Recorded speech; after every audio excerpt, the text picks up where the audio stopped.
मेरा नाम चकिया है और मैं नमक का व्यापारी हूँ। अपने एरिया का सबसे बड़ा व्यापारी मैं ही हूँ, नमक का। एक दिन की बात है, उस दिन रात से ही काफ़ी घनघोर बारिश हो रही थी। सुबह हुई तो बारिश ही हो रही थी। मैं अपनी दुकान पे किसी तरह भीगते भागते गया, लेकिन जब मार्केट में पहुंचा तो आज काफ़ी लोगों की दुकानें बंद थी। मैंने सबकी दुकानें देखी, लेकिन मैंने अपनी दुकान खोल दी। एक दो दुकान ही उस मार्केट में दिखाई पड़ रही थी जो खुली थी। मैं दुकान तो खोल दिया, लेकिन उस दिन कोई कस्टमर नहीं आया। सारा दिन निकल गया, बारिश रुकने का नाम ही नहीं ले रही थी। फिर लगभग 8:30 बजे के आसपास बारिश बंद हो गई। जो एक दो दुकानें थी वो भी बंद हो गई। मैंने भी अपनी दुकान बंद करी और घर जाने लगा। मैं घर जा ही रहा था कि तभी रास्ते में फिर धीरे धीरे से बारिश की बूंदें गिरना स्टार्ट हो गई। मैं घर पहुंचने की जल्दी में मैंने आज शॉर्टकट रास्ता अपनाया, जो पहाड़ों के बीच से होते हुआ गांव की ओर जाता था। मैंने मेन रास्ता छोड़ दिया था, जिधर से मैं रोज जाता जाता था। वो रास्ता जो शॉर्टकट अपनाया था वो थोड़ा कच्चा था, लेकिन पहाड़ी क्षेत्रों से होते हुआ जाता था। तो मैं साइकिल से था, तो पहाड़ी वाले रास्ते से जा रहा था। लगभग आधी दूर चले गए थे।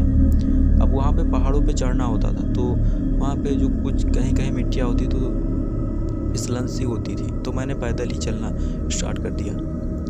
थोड़ी दूर पहुँचा ही था कि तभी मुझे एक पहाड़ के पीछे से किसी के रोने की आवाज़ आई। वो औरत रो रही थी, औरत की रोने की आवाज़ थी।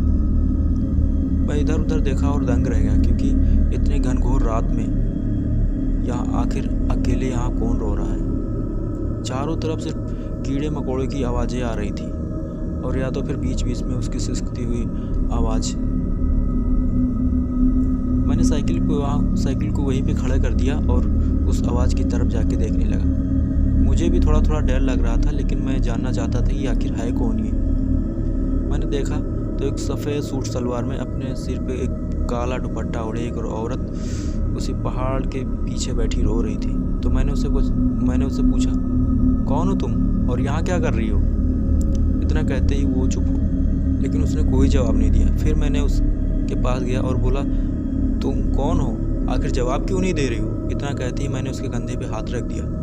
उसने खड़ी हो गई और मेरी तरफ देखने लगी और रोते हुए बोली कि मेरा नाम बिमला है और मैं पास के ही गाँव से हूँ। तो मैंने उससे कहा कि तुम आखिर यहाँ इतनी रात में रो क्यों रही हो और यहाँ क्या कर रही हो? तो उसने बताया कि मेरे सास ससुर ने मुझे अपने घर से निकाल दिया है। वो लोग मुझे बहुत परेशान करते हैं और आज उन्होंने मुझे मारा और निकाल दिया घर से। वो सब रो रो के अपना हाल बता रही थी और मुझे भी उसके ऊपर दया आ रही थी। उसने कहा, अब मैं कहाँ जाऊँ?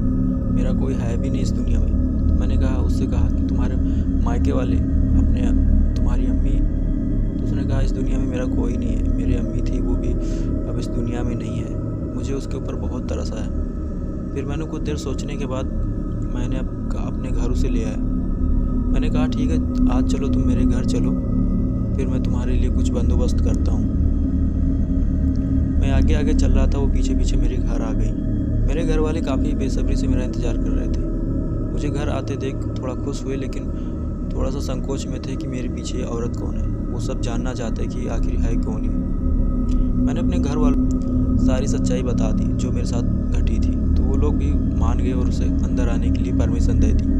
हम लोग उस दिन साथ में खाना वाना खाए और सो गए। सुबह हुई, मैं फिर दुकान पे आ गया और ऐसे ही चलता रहा। एक दिन ऐसा निकल गया, लेकिन एक सोचने वाली बात ये थी कि मेरा जो कुत्ता था, बिमला को जो औरत आई थी उसको देख के पता नहीं क्यों भौंकता रहता था। तो हम लोग इस पर ज़्यादा बात पे ध्यान नहीं दिए। मुझे लग रहा था कि मैं सोच रहा था शायद ये इसको नया देख के इसलिए भूख रहा है कुत्ता।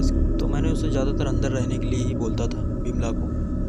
एक दिन तो निकल गया, फिर शाम हुई, सब खाना खा के सो गए। उस दिन भी कुत्ता बिमला को ही देख के भूख रहा था। मैंने उसे बाहर लेके गया और बाहर रस्सी से बांध दिया। उस दिन बिमला भी उस कुत्ते को एक गौर से देख रही थी, पता नहीं क्यों अजीब नज़रों से देख रही थी। फिर सब खाना खाए और फिर उस दिन भी सो गए। लेकिन सुबह जब हुई तो मैंने देखा तो मेरा जो कुत्ता था वो मर गया था।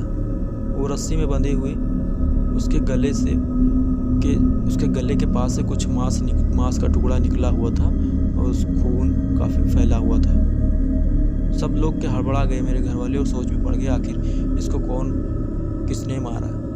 उस दिन मेरे घर वाले काफ़ी उदास थे क्योंकि मेरा वो लौता कुत्ता था, मैंने उसे ख़रीद के लाया था और मेरे घर वाले काफ़ी उसे प्यार करते थे। लेकिन अब धीरे धीरे मेरे घर में एक मनहूसियत सी फैलने लगी थी। हर कोई आपस में अब कम बातें करने लगा था। सब अपने अपने, पता नहीं, ऐसा लग रहा था जैसे सब उदास बैठे कुत्ते मरने के बाद। उस कुत्ते की याद को सब भुला दिए। और फिर दूसरा दिन हुआ। दूसरा दिन अच्छा गया, लेकिन तीसरे दिन फिर एक घटना हो गई। मेरे घर में एक बिल्ली थी जो हम लोग बहुत प्यार करते थे। लेकिन एक दिन तीसरे दिन उसकी भी डेड बॉडी मेरे घर के आंगन में ही मिली। जैसे मेरे कुत्ते की हाल हुई थी वैसा हाल मेरी बिल्ली की भी हुआ था। उसके गले के पास से मांस का टुकड़ा गायब था और सारा खून वहीं फर्श पे फैला हुआ था। अब ये सब देख के काफ़ी मेरे घर वाले संकोच में पड़ गए। आखिर हो क्या रहा है, कुछ समझ में नहीं आ रहा था किसी को क्या करे। एक तो मेरा कुत्ता गया था, फिर दूसरी मेरी बिल्ली गई थी। अब धीरे धीरे घर में हो क्या रहा था किसी को कुछ समझ में नहीं आ रहा था। सब अफसोस में बैठे हुए थे।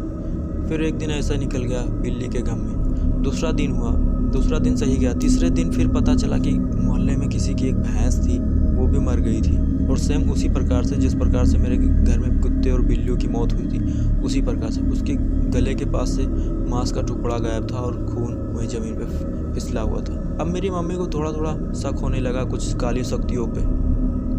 उन्होंने मेरे पिताजी से कहा कि कुछ मुझे सही नहीं लग रहा है, कुछ मनहूसियत सी घर में फैल गई है और मुझे कुछ पूजा पाठ करवानी चाहिए। तो मेरे पिताजी को भी लगा कि सही बात है, कुछ कराना चाहिए, क्योंकि काफ़ी दिनों से, अब लगभग एक हफ्ते का दिन निकल गया था, बस बैठे थे, मनहूसियत सी छा गई थी।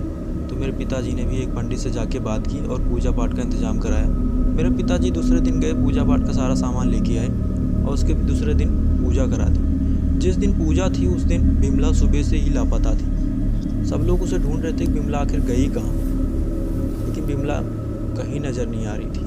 फिर धीरे धीरे पंडित जी आए और पूजा पाठ हो गई। सब पूजा पाठ खत्म होने के बाद भी बिमला नहीं आई और पंडित जी ने मेरे घर को बंधक कर दिया।